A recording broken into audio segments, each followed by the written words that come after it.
En las lecturas de hoy, ¿qué es lo que de verdad se está juzgando? Aunque Amós y Jesús critican el exceso de riqueza de los gobernantes, la abundancia en riqueza en sí no es el enfoque. El enfoque es cómo esta abundancia se usa, porque esto revela si nos estamos encaminando hacia Dios o alejando de Dios. La abundancia es un don, y Dios muestra que este don es para compartir.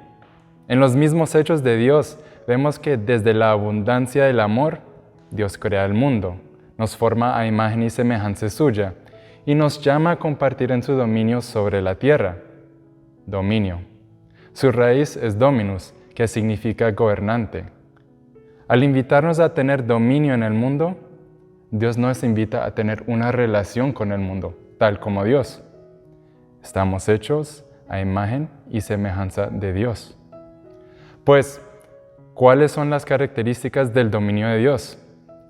Nuestras escrituras se regocijan en proclamar su abundancia en fidelidad, misericordia, compasión, justicia y generosidad.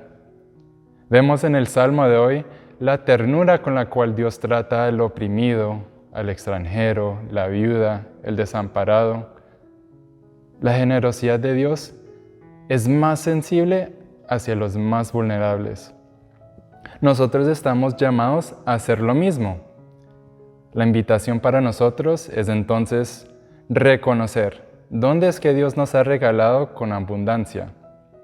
Esto no es simplemente abundancia económica. Todos tenemos dones preciosos que podemos compartir generosamente. Quizás tu don sea misericordia, compasión, justicia, sabiduría, consejo, fortitud, lealtad, paz, u otros más. Cuando compartimos desde nuestra abundancia con gozo y generosidad, compartimos tal como Dios. Cuando perseguimos este camino, perseguimos lo que Pablo le ordena a Timoteo al perseguir rectitud, fe, amor, paciencia y mansedumbre. Así es como nosotros participamos en el dominio de Dios y cómo compartimos en el amor de Dios, en practicando generosidad, misericordia, compasión y justicia. Si nosotros deseamos vivir con Dios en el cielo, entonces debemos vivir como Dios en la tierra.